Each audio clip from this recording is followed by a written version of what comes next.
కథగానే పెంచితే ఇంకేంది పెంచు లైటింగ్ పెంచు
బోర్డు దీనికి హ్యాంగ్ చేద్దాం సార్, పైకి లేపు హ్యాంగ్ చేసి పైకి లేపుదాం సార్. ఎలా లేపుతుంది? ఈ కప్పిల్ ఎక్కడైనా తీసుకెళ్ళి బ్యారేజీని వరద సమయంలో ఢీకొన్నటువంటి ఏదైతే బోట్స్ ఏవైతే ఉన్నాయో వాటిని వెలికి తీసేటువంటి కార్యక్రమానికి ఏదో ఒక అంతరాయం కలుగుతున్నటువంటి పరిస్థితి. ఎందుకంటే అది ఏదైతే ఆ బోట్ అనేది ఒక్కొక్కటి 40 టన్నుల సుమారు వెయిట్ ఉందనే ఉద్దేశంతో దానికి సరిపడేటువంటి విధంగా భారీ యంత్రాలు 50 టన్నులు పైపడి తీసుకుని వచ్చినప్పటికి కూడా అవి ఒకదానికోటి లంకెపడి ఉండడంతో ఒకదాన్ని మూవ్ చేయాలని అంటే మూడింటిని మూవ్ చేయాలి అంటే దగ్గర దగ్గర 100-120 టన్నుల కెపాసిటీ పెరిగిపోవడంతో మరి ఏదైతే నిన్న విశాఖపట్నం నుంచి కాకినాడ నుంచి కూడా డైవర్స్ని తీసుకుని వచ్చి మరి దాన్ని కటింగ్ చేస్తూ బోట్ను కూడా రెండుగా కట్ చేసి తద్వారా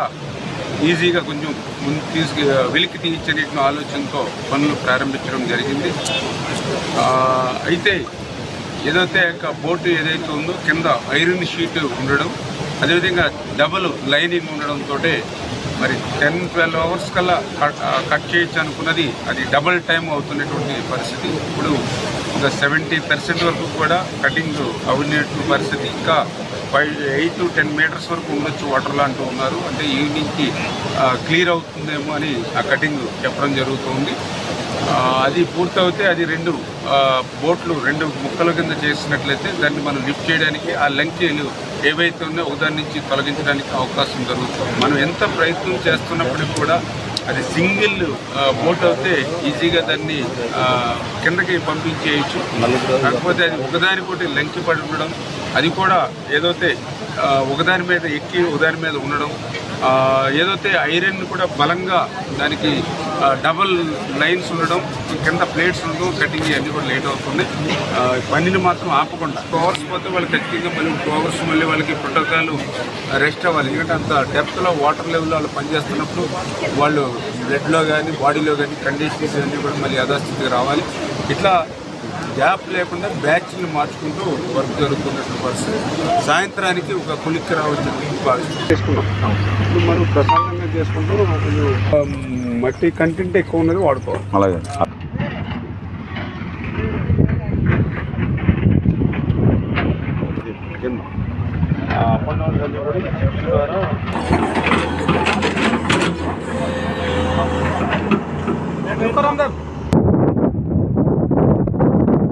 ఆ వాటర్ లెవెల్ మీద ఒక 2 అడుగులు హైట్ చేసుకుని అట్లాగా ఆ పొరదాకా వెళ్ళిపోవాలి కడదాకా.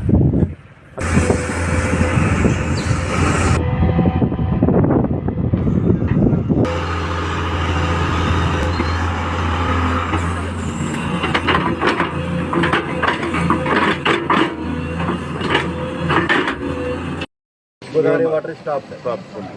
No water has at that time we are not doing that. Yeah. So we are not going. Yeah. So and here in the VTPS limits, sir. ఏదైతే బుడమేరుకి సంబంధించి ఇక లెఫ్ట్ బండికి సంబంధించి 3 బ్రీచెస్ ఏదైతే పడి పెద్ద ఎత్తున ఈ యొక్క బుడమేరు వరద నీరు ఆ విజయవాడ సిటీని ఏదైతే చుట్టుముట్టినటువంటి పరిస్థితుల్లో యుద్ధ ప్రాతిపదికన వాతావరణం సహకరించకపోయినా ఇంకొక పక్క బుడమేరు వరద ప్రవాహం రోజు రోజుకి పెరిగినటువంటి రోజుల్లో కూడా ఆ ఫ్లోలోనే ఆ రోజు కష్టంతో మరి వారం రోజులు నిరంతరం రాత్రి పగలు కూడా పనిచేసి అటు ఏజెన్సీ కానీ ఇటు అధికారులు కానీ చేసి సక్సెస్ఫుల్గా, ఎందుకంటే మిలిటరీ వాళ్ళు సైతం మరి ఇటువంటి గన్లను పోడ్చడం సాధ్యం కాదు, అది మీ వల్లే సాధ్యమైందని వాళ్ళు కూడా గవర్నమెంట్ ఆఫ్ ఆంధ్రప్రదేశ్ని అభినందించి వెళ్ళినటువంటి స్థితిలో దాన్ని పూర్తి చేసుకోవడం జరిగింది. ఏదైతే ఆ యొక్క గండ్లను పూర్తి చేసినటువంటి కార్యక్రమంతో పాటుగా రేపు భవిష్యత్తులో కూడా, ఎందుకంటే మనం ఎమర్జెన్సీగా ఆ గండ్లను పూడ్చినప్పుడు కొంత ఆ వాటర్ ఫ్లోలో మనం పెద్ద పెద్ద బండ రాళ్లతో, ఎందుకంటే 1 టన్ నుంచి 2 టన్నుల కూడా రాయిని వాడడం జరిగింది. లేకపోతే వాటర్కి ఫ్లో అయిపోతుంది, చిన్న రాయి మట్టి అవుతాయి. అందుచేత ఎక్కడెక్కడ కొంచెం సీపేజీలు ఉంటే దానికి కూడా మళ్ళీ ఏదైతే మెగా అదేవిధంగా మరి ఎన్సీసీ వాళ్ళ సహకారంతో కూడా కొంత షీట్స్ టెక్నాలజీని పెట్టి కొంత కంట్రోల్ చేయడం జరిగింది పర్మనెంట్గా. ఎందుకంటే రేపు మళ్ళీ పట్టిసీమ వాటర్ అది రావాలి కాబట్టి ఆ సీపేజీని కూడా కొంత అరికట్టాలనే ఉద్దేశంతో ఇప్పుడు మేము వేసినటువంటి బండ కూడా నేరోగా ఉంది కాబట్టి దానికి ప్యారలల్గా ఇంకొక బండని రన్ చేసి ఈ 2 బండ్లకి మధ్యన బ్లాక్ కాటన్ సాయిల్తో ఫిల్ చేయడం ద్వారా కొంతమేర ఆ సీపేజ్ని అరికెట్టేటువంటి విధంగా ఈ సీజన్కి మనకి ఇబ్బంది లేకుండా పనిచేసేటువంటి విధంగా ఫ్లడ్ ఎఫెక్ట్ మరొకసారి ప్రమాదం లేకుండా చేయగలుగుతూ ఉన్నాం. ఈ పనులు పూర్తయిన తర్వాత రేపు రాబోయేటువంటి రోజుల్లో చంద్రబాబు నాయుడు గారు కానీ ఎన్డీఏ ప్రభుత్వం కానీ చాలా క్లియర్గా ఏదైతే ఈ బండని ఇంకా స్ట్రెంగ్తన్ చేసుకోవాలి, అందులో పర్టికులర్గా ఇప్పుడు ఏదైతే గడ్లు పడినటువంటి ప్రాంతంలోనే ఎప్పుడు ఫ్లడ్స్ వచ్చినా కూడా అదే ప్లేస్లో పడుతుంది, ఎందుకంటే పులివాగు నుంచి వచ్చేటువంటి వాటర్ కూడా డైరెక్ట్గా పడుతుంది.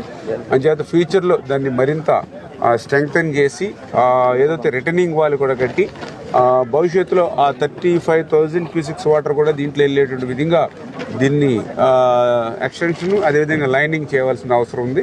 అదేవిధంగా హెడ్ రెగ్యులేటర్ నుంచి కొల్లేరు వెళ్ళిపోయి వెళ్ళేటువంటి దాన్ని కూడా ఆక్రమణలు ఏవైతే గురున్నాయో వాటి మీద కూడా దృష్టి పెట్టి అవి కూడా తొలగించుకుని డైరెక్ట్గా కొల్లేరు వైపు వాటర్ వెళ్ళేటువంటి విధంగా ఒక ఆపరేషన్ బుడమేరు అయితే తొందరలోనే ప్రారంభించి రేపు భవిష్యత్తులో అంటే ఏదైతే బుడమేరు ఒక బెజవాడికి దుఃఖదాయనటువంటిది ఏదైతే ఉందో రేపు భవిష్యత్తులో ఆ భయం బెజవాడికి లేకుండా చేసేటువంటి బాధ్యత ఎన్డీఏ ప్రభుత్వం తీసుకుంటుందని చెప్పి తెలియజేస్తారు.